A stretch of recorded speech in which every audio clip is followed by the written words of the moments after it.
So here we have the Midwest Industries Gen 2 QD Modular AK optic mount. This is made in the USA. It is a locking lever design, as you can see right here. Has a slot here, and it's also easy to turn. The locking lever is on the bottom. This is a Picatinny style mount, so you have a lot of rail space here to put whatever you want to on here.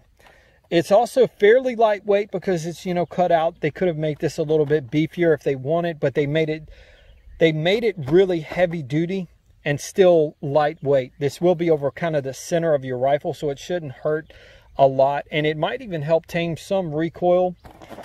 Who knows? It is, as you can see back here, it is a hard coat anodized 6061 aluminum and melanite steel components. It says features the patented Elite Defense QD system for no tool adjustment and repeat zero locking. 100% American made, of course, with Midwest Industries lifetime warranty. It also says, you know, attaches to, you can see all that stuff, attaches to military AK receiver interfaces and things like that. But what we're going to do is we're going to see how this thing will perform, see if it will hold at zero. It's the Gen 2, so, you know, everybody's probably seen Gen 1. I think Matt did one on the video I seen, I think, years ago. But anyways, we're going to try this. This is the Gen 2. Let's see how it works. Okay, so there's your finish right here. You can see your slots. It has the openings here as well.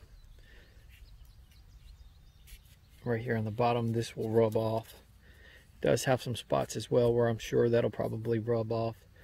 If not, it's not a big deal, but pretty nice even finish. It's not that bad. And here we have the, what looks like the instructions. Yep, right here. They really want you to pay attention to the instructions. You also want this to be able to be released easily, more than likely, so you can take your optic and everything off. So I may show you real quick. So what you do is you press this lever here. Press this. It pushes this up. Turn this clockwise if you want to tighten it. We're going to try it right there, see how that works.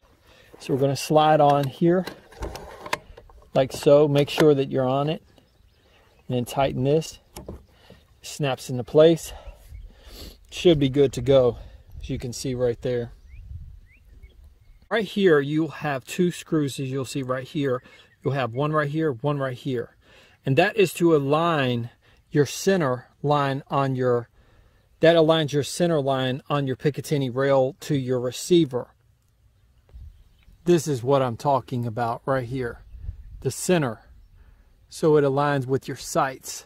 Didn't see or find any reason to adjust that because it seems like they have it adjusted from the factory correctly. I do like that you can still see your iron sights as well with this. That's a good thing. I've had some mounts that you could not still see your iron sights, but with these you can see them clearly, so you can choose to have the optic on or off. Not gonna lie, this was very tense, very hard sometimes to push this button right here. If you push that, sometimes this wanted to stick right there. Hopefully you can see that little knob. But anyways, we do have a very solid fit right here. I think it's going to work out fine, and we should be able to take this lever off anytime we want to.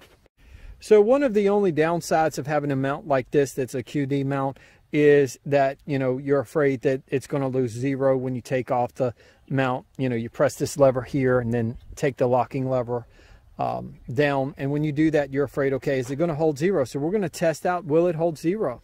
It's a QD everyone, mount. I don't have a perfect zero on here, but what I'm going to do is I'm going to fire a shot at the middle. Once I fire that at the middle bullseye, whatever you want to call it, I'm going to take this off and then put it back on and fire it again to test the zero. Now we're going to take this completely off. I'm going to put this back on.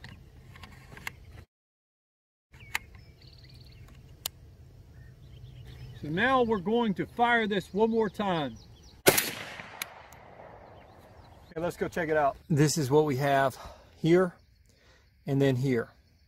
I'm going to fire one more shot just to see. We do have a new point of impact, and that's as consistent as you can get. So it will not maintain perfect zero, but It's not far off, but at least in my case, I'm not getting perfect So the zero. end result is not exactly how I had imagined it. I thought it would hold zero. Maybe I need to tighten down the mount just a little bit more. But nonetheless, it's going to give you guys an idea of, yes, it'll hold somewhere close, but it's not going, I mean, a man-sized target, yes, it'll go back to a man-sized target. I mean, it's only a couple inches most of the time, but we did find a zero shift in the mount. That's not supposed to happen. Nonetheless, it's a pretty quick fix, but if you're out and you need to work on your rifle or something like that, then that might be something you want to keep in mind. You're going to have to re-zero this, at least in my case with this mount. I still like the mount. It's still an easy way to put the, red dot you want on here. So it's still a nice mount. It's probably still worth the money, but the zero, well, that's kind of, I would say right now it didn't pass the test for me anyways. And I shoot groups all the time. We were getting the same groups. Once we would take the mount off, we were getting it back at the same spot, but it was a different spot than where we had it zeroed. So something to look out for. I still like Midwest Industries. I like them a lot. I'm not downing their product. I just want to give you guys an honest review. And that's what we found out so far.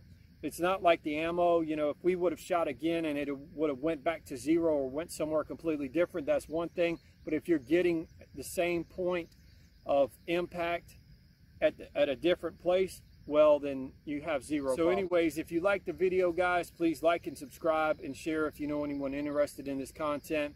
And we'll see you guys next time.